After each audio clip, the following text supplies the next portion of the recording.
আমাকে এসে জিজ্ঞেস করে যে তুমি এখন কি করছো, আমি বলি এই খাচ্ছি।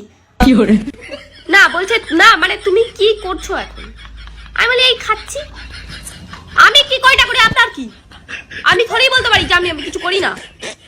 তারপর আবার ভেঙে বলে ভাই, ভেঙে বলে যে না এমনি তুমি এই যে কোনো কাজ ফাজ কি করো, আমি বলি ঘুমাই।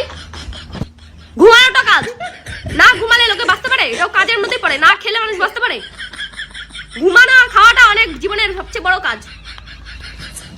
তারপর আছে কিছু গা জ্বালানো কথাবার্তা যেগুলো শুনলে আমার মাথা থেকে পাও দিক করে জ্বলতে থাকে।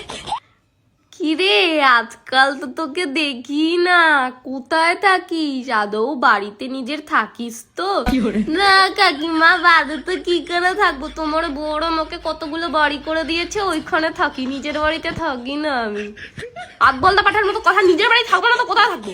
চাকরি পেয়েছি যে অন্য কোথাও ব্যাঙ্গালোর গিয়ে সেটেল হয়ে যাবো, আর তাও পারবো না, আমার অত যোগ্যতা নেই।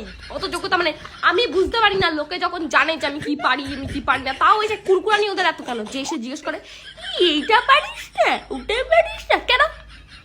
আমি রান্না পারলে কি তোমার বাড়িতে রান্নার কাজ করাতাম আমাকে? আমি যদি পড়াশোনা পারতাম, চাকরি করতাম, তোমার বাড়িতে কি চাকরি দিতাম? তোমার জেনে কি লাভ?